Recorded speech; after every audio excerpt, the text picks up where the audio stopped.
Está previsto para hoje no Supremo Tribunal Federal a análise do recurso da União que excluiu o ICMS da base de cálculo do PIS e da CONFINS. Isso poderá gerar perdas de arrecadações de 229 bilhões de reais aos cofres da União.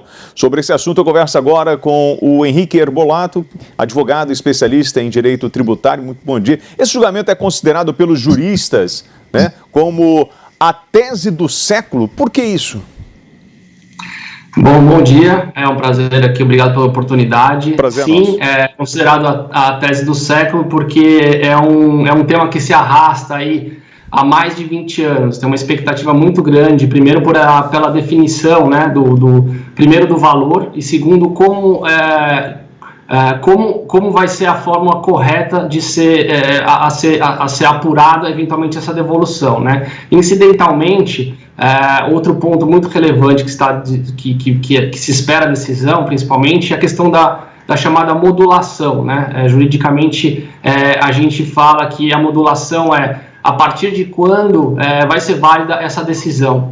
A gente tem esse conceito de que, uma vez que o contribuinte venceu, ele pode exercer o direito dele, mas a gente brinca que, às vezes, o contribuinte pode ganhar e não levar. Então, isso é um dos pontos principais que vai ser decidido hoje. E aí nós estamos falando do retroativo, ou seja, aquilo que ele pagou e o que ele vai receber de volta. E quando vai receber o que o senhor falou? Nós estamos falando de aproximadamente 10 mil processos sobre esse tema em curso no judiciário. Ou seja, é uma causa muito grande, se a gente for colocar isso tudo no mesmo bolo.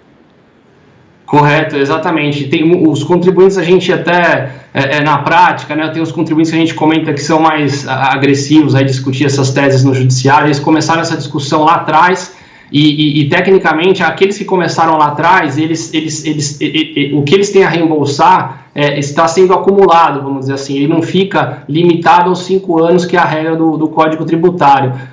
Aqueles que entraram com a ação mais recentemente, a gente está falando de 5 anos para trás. Então, por que também essa questão da tese do século? Justamente esse valor envolvido, o impacto na economia, o impacto, por outro lado, nos contribuintes, como isso aí vai afetar, porque a gente está num contexto aí de Covid, um contexto de necessidade de caixa também, como é que o governo vai tirar dinheiro, os contribuintes eventualmente vão compensar, então é muito relevante, A gente volta aí na pergunta, por que a tese do século? Porque o valor é muito grande, a insegurança sobre esse tema é muito grande, todo dia se fala dela.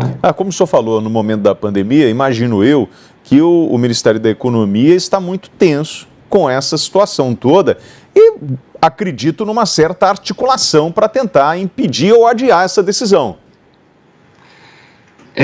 Eu diria um pouco, vamos dizer assim, na questão jurídica, a decisão sobre a tese, se era devido ou não, ela já foi feita lá em 2017, e aí houve um recurso, tecnicamente se chama embargo de declaração, em que a Procuradoria da Fazenda ela pediu que o STF se manifestasse, ou seja, ainda que seja devido, quando que é devido,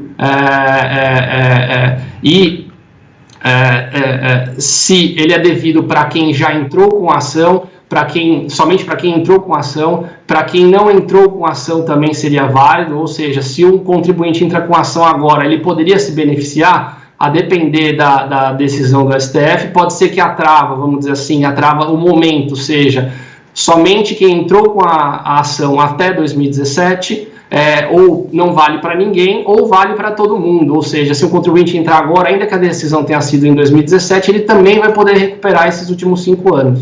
Então, e aí eu queria fazer um questionamento ao senhor, se esses 229 bilhões de reais, a gente está levando em consideração também a possibilidade dessas pessoas que não entraram com a ação, ou os 229 bilhões já estão relacionados a toda a arrecadação desse imposto?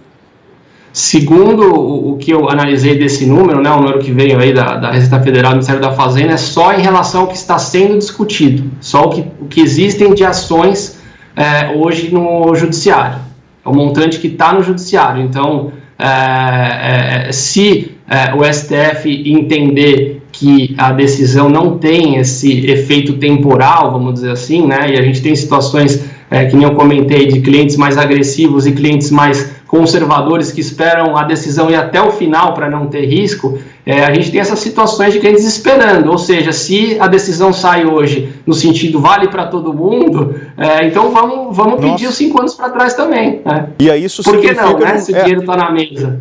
E aí a gente começa a imaginar que esse número ele pode ganhar assim, um volume descomunal, fica difícil até para a gente poder calcular esse tipo de coisa e imaginar o impacto que teria isso na economia e como o governo ia equalizar essa situação. Agora, fato é, independente da decisão de hoje, nós precisamos, é importante que o contribuinte ou a empresa, ela tome pé do que ela teria direito a receber. E aí a importância de procurar a área tributária para poder entender um pouco mais disso.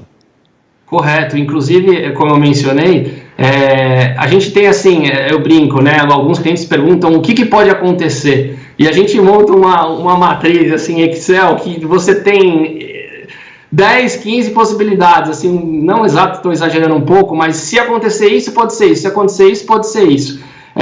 E uma delas é justamente, além de, primeiro, eu vou poder pedir esse valor para trás, se eu puder, quanto que eu vou poder? Porque a Receita Federal, até depois com uma interpretação que eu discordo, mas ela entende que a fórmula de cálculo, em vez de ser A, é uma fórmula B. E a diferença que a gente tem visto na prática, pelo menos nos casos que a gente tem, no montante em torno assim, de 80% a menos do que seria o valor efetivamente a se devolver. Ou seja, segundo a fórmula dos contribuintes, teria que se devolver 10, segundo a fórmula da Receita Federal, dá 1,5, 2 no máximo, a depender do cliente. Então, isso é muito relevante. E isso também vai para eventualmente como a Receita vai fazer essa apuração, né? Uma outra possibilidade é o STF entender que, ainda que valha só para frente, mas que o montante a ser devolvido, ele seja escalonado, ou seja, sim, ainda que o contribuinte possa receber 100, que ele receba 20 até 2022, 20 até 2024, 20 até 2026. Então, que nem eu comentei da história da matriz, do que pode acontecer, é quase infinito. Infinito, né? Doutor, não custa nada pedir. O não é certo, o que vier é lucro. A turma no popular costuma brincar com isso. Mas é a pura realidade. Nós conversamos com o doutor Henrique Bolato, advogado especialista em direito tributário. Obrigado pela sua participação através dos microfones da Jovem Pan. Bom dia. Eu que agradeço.